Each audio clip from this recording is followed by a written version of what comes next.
All right, we are in here. Welcome to the Thursday night edition of the Real Women Facebook Live chat. Please go, we're here early so that you have time to go and share this with someone else. Are in here. Yes, we're in here. So please share this with someone. I'm sharing right now. Let someone know that we're here and that we are absolutely ready to have a conversation. And you may want to turn your volume down, Taj, I think. Yeah, it wouldn't let me for a minute. I know, right? That's technology for us. All right. Welcome to everyone who's coming in. Let us know that you're here. Say hello to us. We would absolutely love to say hello back. I'm almost there. Let's see. And I'm doing some sharing. There you are. I see you all in there. And I'm looking for my hellos. Hey, Z. Hey, Andrea. Come on in. We're going to talk about this thing. We're going to make it real today. So we have a couple of minutes. There's still time for you to share with someone. Let someone know that we're on. You've got a moment to do that. We're early, and we're probably going to start a little earlier just because we got so much we can talk about. And I've got announcements for us as well. So let's get started with some hellos. Let us know you're here. Hey there. Oh my goodness, Rana, how are you? Come on in. Waiting for those folks who you share it with to let them know that we're here and we are ready to chat. I think I've done the last of my shares now. I am good to go. Let's see. Okay, we're ready to roll. My name is Trenace Richardson, and I am the founder of Real Women, and we exist to create safe spaces for women to do personal development work on themselves. We do that through sister circles, and you may wonder, we literally huddle up in a circle when we are able to meet together physically to really pour into each other. We talk about issues and concerns that women deal with and how to really deal with them, manage them, work through them together is the point. We help women connect with other women in meaningful ways to grow their personal confidence in who they are and who they are created to be.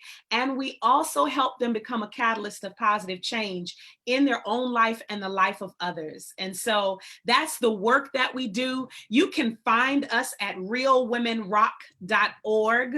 Again, realwomenrock.org. Please go there, visit us, see the work that we do. Now that we are not in physical spaces in person just yet, we have been hosting virtual sister circles, and we've opened it up to every woman listening, no matter where you live. We have had women represented from several states and from other countries. We would love for you to join us in our virtual sister circle. And so we meet a couple of Saturdays out of the month. All of that information is on the website. We're also on Facebook and Instagram and Twitter. We also have a meetup page, but you're welcome to check us out. And what we'd really like for you to do is to come this Saturday. We have a virtual sister circle happening this Saturday at 11 a.m. And the topic is how to conduct self-care after a breakup. And maybe you're in a relationship right now, a marriage right now, and you have no intentions of breaking up. This would still be information that you can gain and garner and share with someone else. But if you have been through a breakup or you are, contemplating one now, you already know you need this workshop because you don't take care of yourself like you do other people. And especially when you are, whether it's brokenhearted or just discouraged from whatever disappointments a breakup brings. So please join us at this Saturday at 11 a.m. All the login information is on realwomenrock.org. All right, that was the announcement for that. And I'm looking for the hellos. I see y'all. Hello from North Carolina. Come on in. I'm waiting for some more of you to join us and say hello. We also, I just want to let you know, we were supposed to meet yesterday. We're meeting today because, hey, yesterday was my birthday. It was my birthday. And so we are meeting today, and our guest was gracious enough to join me here. And so I'm going to bring her in now because this is my sister, you all. I cannot wait to have this conversation. She's not a stranger. Hey, Ree, she's not a stranger. She has been here with us before, but this is the topic for women. At some point in our lives, we have had to deal with this topic. And I was so encouraged. This lets you know how amazing this woman is, that out of all of the millions of things we could have talked about, because she has 14 jobs, out of all the things we could have talked about, she was really excited about talking about this, because not only is she an active part of Real Women, but she is a real woman. Like, she, out of all of her accolades, she really digs into doing her own personal development work. And I'm so grateful to be able to call her a sister. So I'll tell you, just for me, Tajala is not only a sister, but she's a shero of mine because she works so hard. She's a member of the Board of Education. She's here as a woman and as her own representation right now, but she is a member of the Board of Education in Charles County. She has her own nonprofit, Phenomenal Young Women. She has her own business, a consulting and events business. And she is, wherever you find her, she is working and serving other people. And so I am just proud to call you my sister. Would you mind saying hello to folks, and anything you want to say about yourself that I didn't say, because I really want them to know how wonderful you are. Thank you. Hello, everybody. It's a pleasure to be here. In addition to all the things that she already said, is that I am a mom. It's my favorite of all. And I am a wife as well. And I am a real woman. See, I'm a real woman as well. So I'm always here to support, but I'm so grateful to have Trinace as my sister. Everything she has done for me and with me has only blessed and graced me in such a wonderful way. And I'm glad to be here to share. You are welcome. I am pleased. What I love is there are some relationships that are reciprocal, and I'm just blessed to be able to say that about our relationship, that it's reciprocal, because you've been just as much of a blessing to me, whether it's been in the space of a sister circle or a phone conversation. So thank you so much. We want to dig into this because some people came just because they saw the topic. Let me tell you, this is the truth of the matter. And I want to just set the record straight, because I think that people assume that once you get to a certain place, once you're accomplishing certain things, that you don't have insecurities, or once you appear a certain way in the public, once you decide to put yourself out there, that you have overcome any personal insecurities that you might have. And so before I ask you to share, I really want those in our audience, just know this is interactive. This is not just you watching a conversation with us. So I really want to know if in the audience you have had or you currently have issues with insecurity. That's the question I'm asking you. Have you had or do you currently have issues with insecurity? And I know we've got women listening who are professionals, who are mid-level, senior level executives who have their own businesses and all of those things. I want you to put all of that to the side right now, because we're about to tell you, we're about to take all of that off the table and just be real women together as it relates to this topic. So in the chat, let us know if you have had in the past or if you currently have insecurities.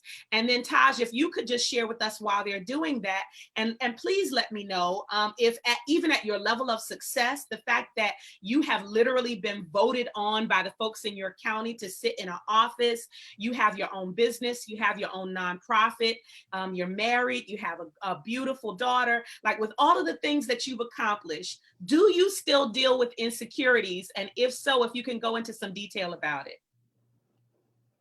Thank you. Yes, I do. Big question, right? Great question. Yes. Yes, I do. Still, I've always had them. Yes, I still deal with them.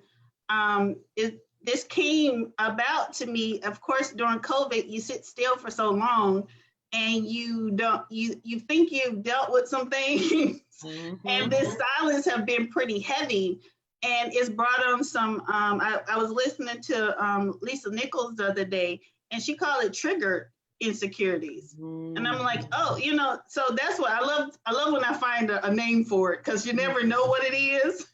So that's why I wanted to share, because from there, it's like some people don't realize what it's called. So I just wanted to take this opportunity to share that, yes, it has triggered a lot of things, especially for me, because my husband's out working.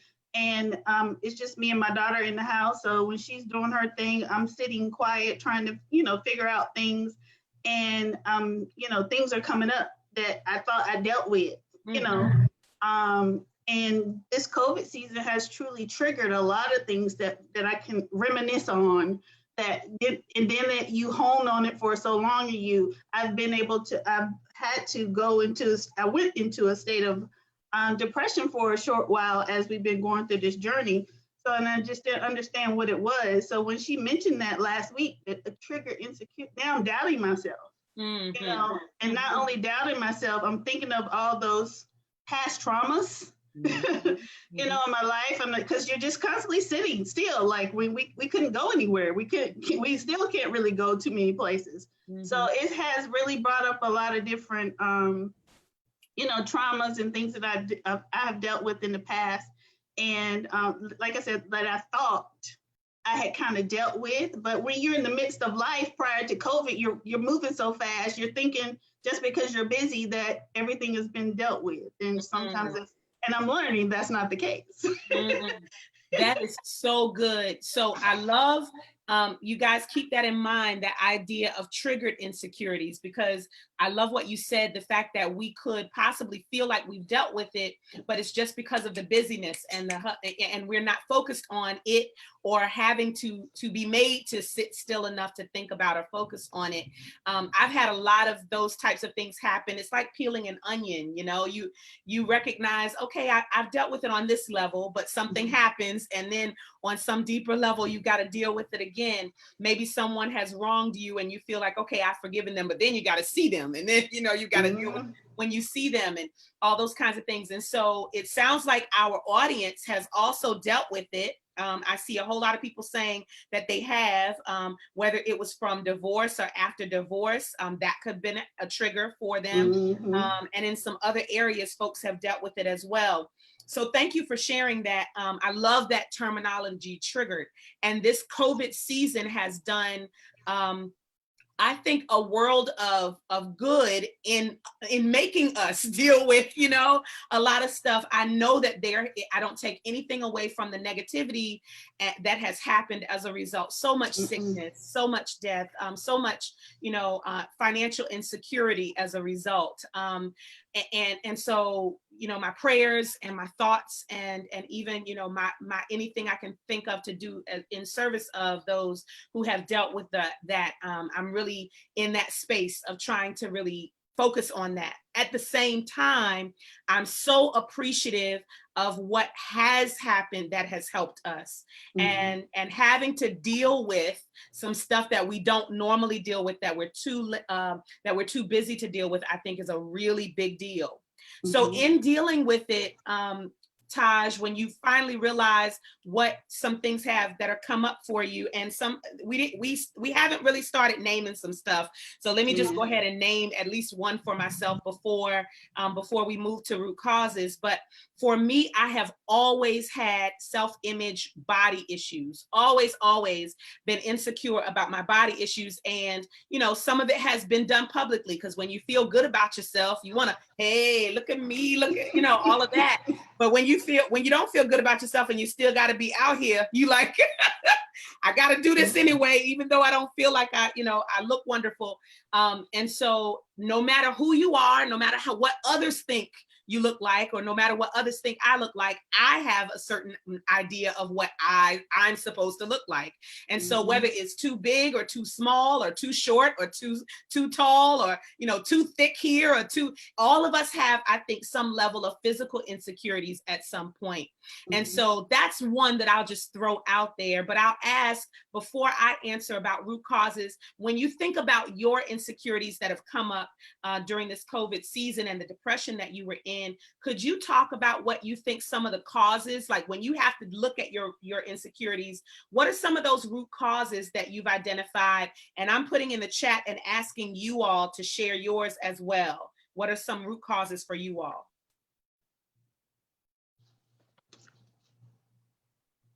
Wow. You want me to answer now? Yeah. Wait, okay. I'm ready. One of my, I have, unfortunately, because of how I grew up, I have many insecurities.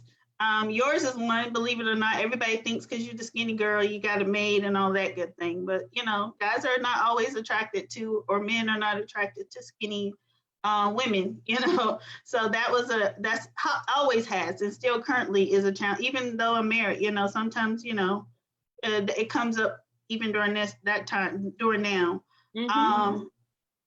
But as it relates to, there been, just so I can share, I like to be as transparent as possible. Some of my insecurities are, sexual assault when I was a teenager, just loneliness, being the only child, don't really have, a true surrounding or family, and not really being a scholar, as society say. You should be a scholar. However, I'm here and continue to try to prove to myself that with what I know and the skills that I have. But as it relates to root causes is, I think the greatest one is lack of presence of my parents. My mom was the worker. She was the single mom and the dad.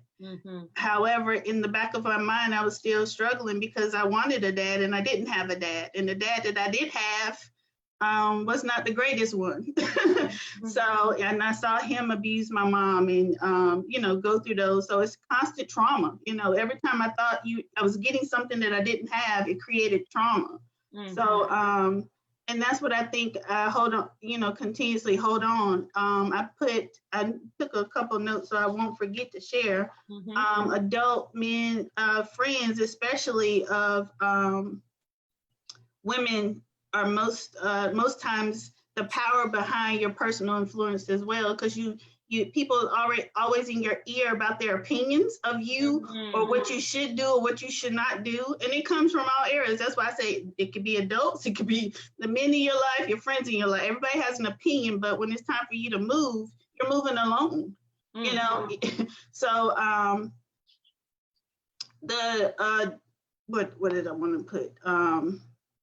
So for me, just failing forward and getting back up has always been, my thing that I try to continue to remind myself, just because I'm in this space. Like I was sharing that, I had that moment of depression, but I had to get myself back up and say that, and change my mindset and get those people out of my head and get those thoughts out of my head, because it's gone, although it's in the past, you're always going to deal with it, but I just never knew it was going to be triggered in such a way that it has been since we've been sitting in silence. Yeah. Thank you for sharing your list, because I think that would help free some folks up and like, okay, what are they insecure about? What do they deal with? Yeah, no, yeah. And I like really whatever. Right, whatever. But in the chat, honestly, I love that you shared what you shared about feeling like the skinny girl. And some men, for example, just whether you were single or even now when you think about your body image, some people want curves and they think it's wonderful to have the curves. And then the flip side, in the chat, someone shared, men don't want someone that's oversized, that is plus size. And so regardless of what size you are, you can find a way to be insecure about it. That's my point that I'm making. You can focus on an audience that will say that you are not the ideal whatever. We can always find, if we're looking for the negativity, we can find it somewhere. And I always say, there is somebody who's gonna love your skinny self. There's somebody who's gonna love your plus size self.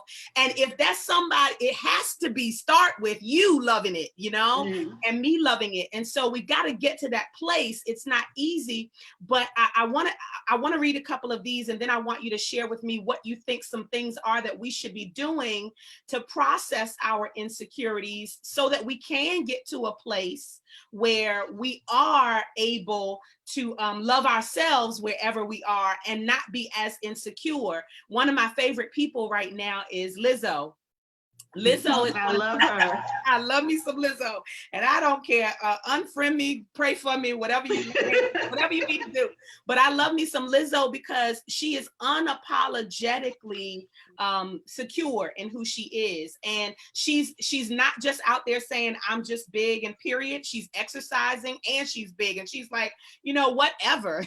I'm doing the kinds of things that bring me joy, and I'm doing it in this body, and so I love that level of security. I think when we get to a place where we can see the love and the appreciation for ourselves, others will see it as well, and we won't focus so much on the negative. But I want you to share some. Let me tell you what these folks have said in case you want to respond to any of it. Okay. Rona said, I can't really cook for my husband, even if I had a husband. No children, well, physically not able to have. Okay, so no, those are good ones. So I got it. So not being able to cook, not having a child, not feeling smart enough.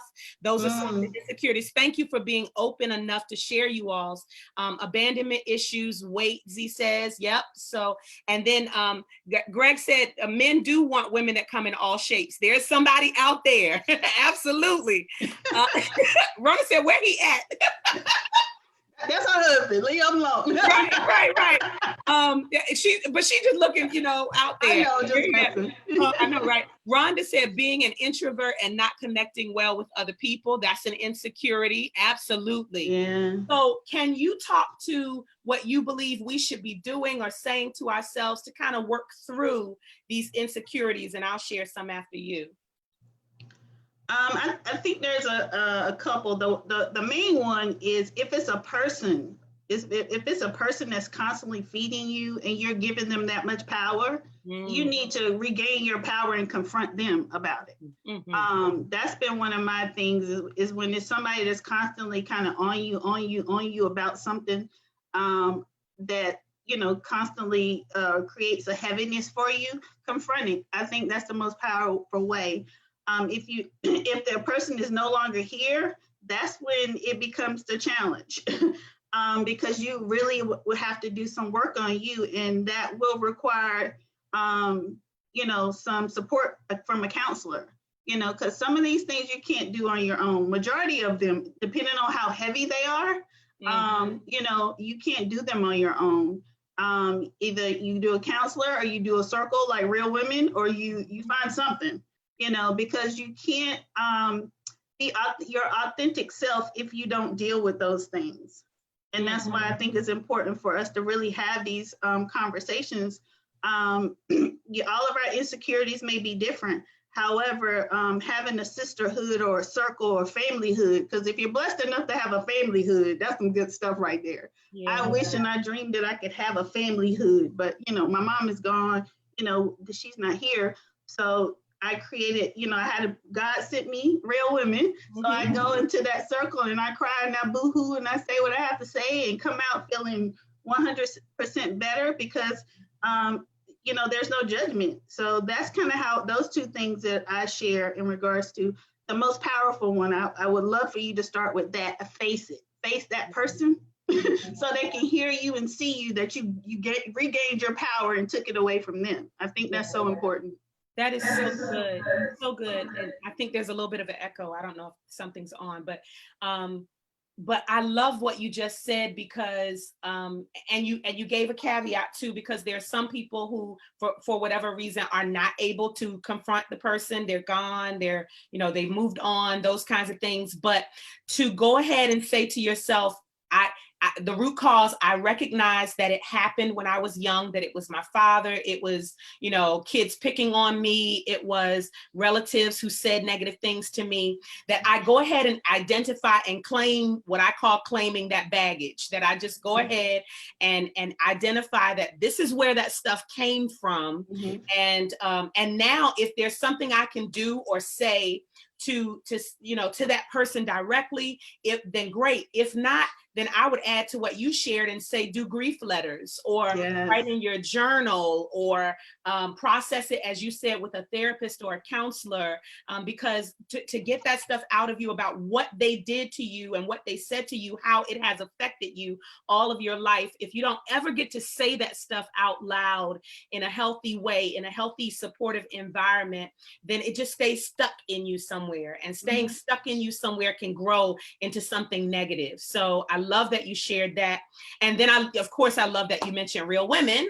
That's why we're here, because we cannot do this work in isolation. We are not made to be islands. And so, really just getting connected to people who are supportive, who are not going to do the, yep, woe is me too, girl, but at some point they'll listen to you, allow you to process and be honest, allow you to cry, and then say, come on, let's figure out how we can work through this today.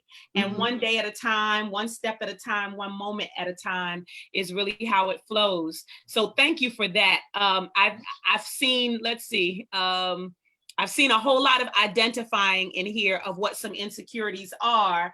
And I'd love for you all, of course, 30 minutes will never be enough to do all that we need to get done as it relates to insecurities. But I would challenge you all to begin to think through what arenas do I need to put myself in? What circles, if you will, do I need to put myself in so that I can begin to process this? And I usually mention this at the very end, but I at least want to say this one more time because of what Taj said, that the Real Women Sister Circle, we're literally having one this coming Saturday at 11. And if you go to realwomenrock.org, you can find information about it. I think it's an excellent place to start processing your insecurities and the issues that you deal with, as Taj said. So thank you for that, Taj. So I would ask, just based on the fact that this was triggered by this COVID season for you, that we're in this season right now. We're slowly coming out of it, and some say that we'll be, in it for a while, because as we move in out of the summer into the fall and the winter, that things would start ramping up again. And so who knows, we'll always experience a new normal after a season like this that we've been in.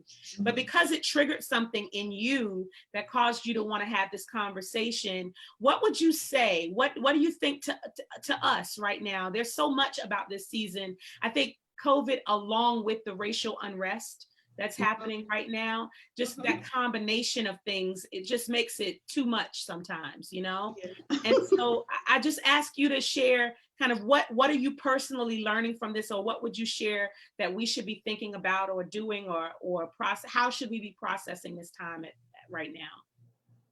Well, wow. Because I'm on so many different levels, and I deal with it on so many different levels. I just, first for myself personally is I was reminded, and I'm constantly reminding myself for my personal self, that God told me I don't have to be the expert to create the manual, because I know enough. And that say that again. God told me I don't have to be the expert to create the manual, because I know it. What I know is enough. Yeah. And that my greatest insecurity is that I'm not a scholar. I'm uncomfortable in the room with doctors and lawyers and such. However, I was reminded as well that academics is not about my personal journey. Mm. And you know, that spoke volumes to me when I heard that last week. You know, it's you know, it's important. The foundation that I have is has allowed me to get to where I'm at. It's not about the PhD, the master's degree, or the doctor in front of my name. It works for other people, and I constantly want to share because I'm all about being there for the underdog, and I need the underdog to hear that. Mm-hmm. You know, your journey may not be about academics. Your journey may not be about whatever that insecurity is that's holding you back from growing. It just may be just you have enough to do what you need to do to accomplish, and then surround yourself. I got doctors around me, look right beside me, a doctor beside me. You know, so it doesn't necessarily. I think that's the challenge with us now. We go into what we're dealing with right now as a race, is that we focus on titles and we get jealous of what each other has. And I just want to, you know, we've had this conversation in our sister circle, colorism and jealousy in our own culture. We can't deal with anything or any process unless we add that into the conversation. So, because that's the insecurity, you know. And as I learned in the circle that I wasn't aware of, is that me, the light-skinned girl, was the privileged one. I had no idea. You know, so when you're ignorant to the fact that your assumptions and your, you know, that other people's assumptions is the reason why they don't care for you too much, is because we don't have those conversations. And where we are right now in the world, we have to and we must. Especially as you keep hearing people say, the women are getting ready to be the leaders of our country in more ways than we've ever seen it. So if we're going to be the leaders in our countries, we need to get out of our own way and stop being jealous and looking at our skin and the outside of the skin, and let's lead with our souls and our hearts as we know as real women in the leadership with soul, you know. And that I've always led with my soul and my heart. And once we get to that point as a community, I think we will grow tremendously, but that cannot be left out of the part of our conversation, because that's a big insecurity for our culture. Yeah. Oh, that's so good. I love you just wove so many pieces in, because whether it's colorism or thinking that others are smarter than you or more qualified than you are, the idea that I am enough, that what I have is enough, what's in my hand is enough, my experiences are enough for me to be the expert at whatever I have experienced. I'm the expert at my experience. That's I am. You're the piece to my puzzle. Yes. Yes. Say that again.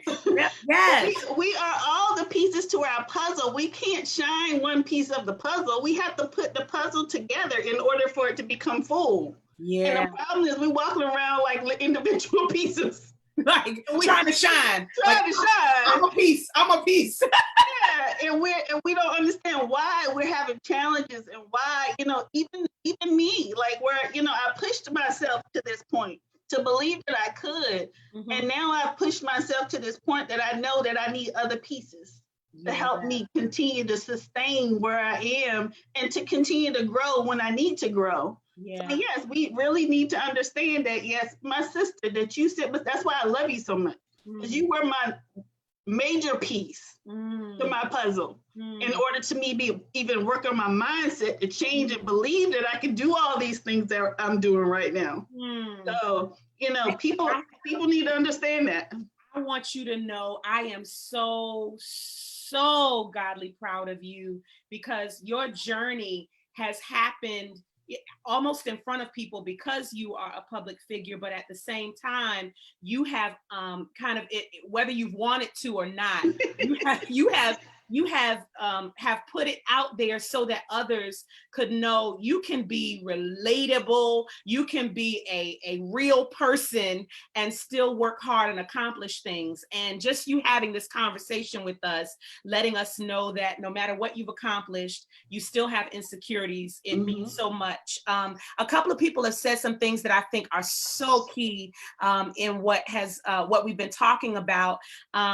Kalia just mentioned, and I'm gonna say Kylie. I think it's Kylie. That's my new cousin. She just mentioned that that a lot of negative things have happened in her life, and as a result of that, she has been left really feeling a hole. And I see that as recognizing some root causes of some things that have left her feeling a void.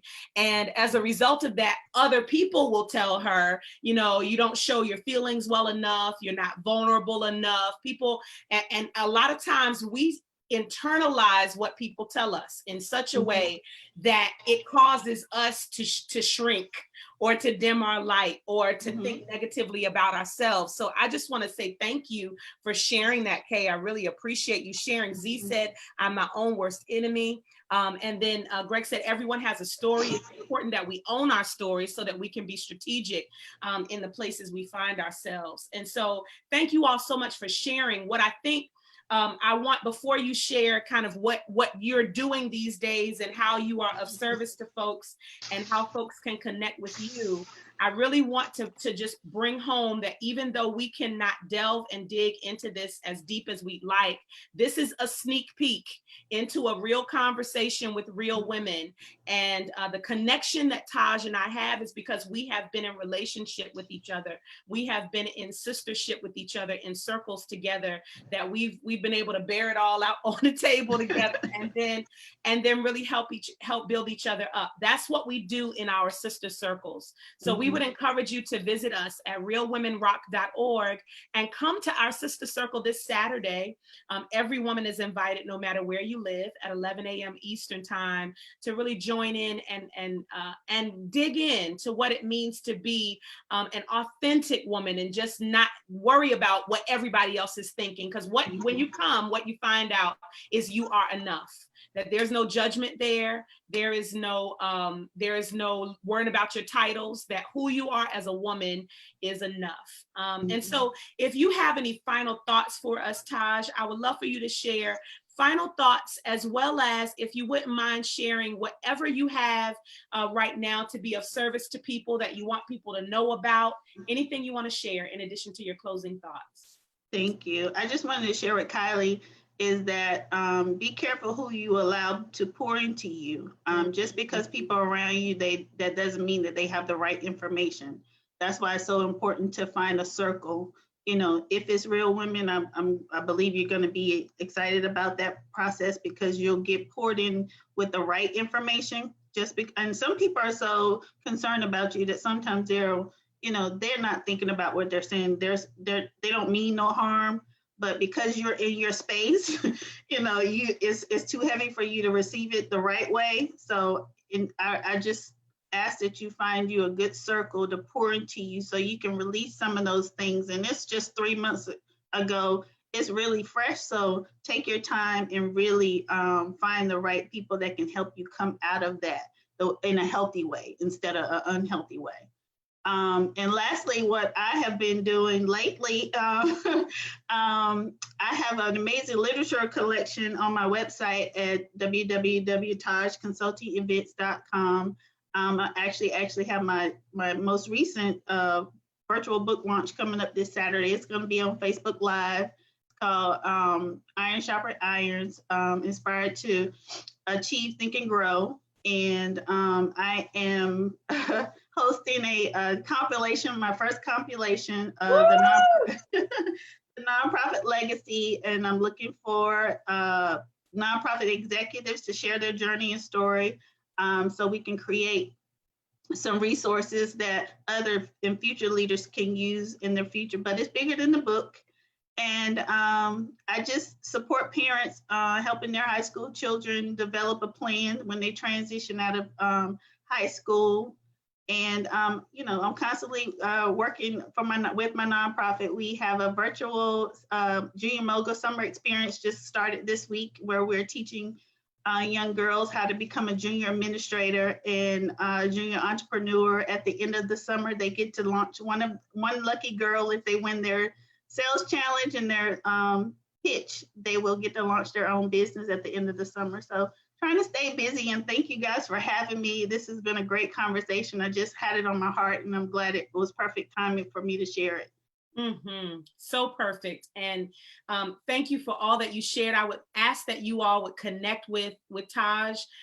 You can give or be a part in service of her nonprofit. You can take advantage of her expertise as it relates to being a nonprofit consultant and expert and writing a book. If you are a nonprofit founder or executive director, you may want to be a part of the project. There's so many things that she has going on. Take this opportunity. You can see her tagged in this. Take an opportunity to connect with her.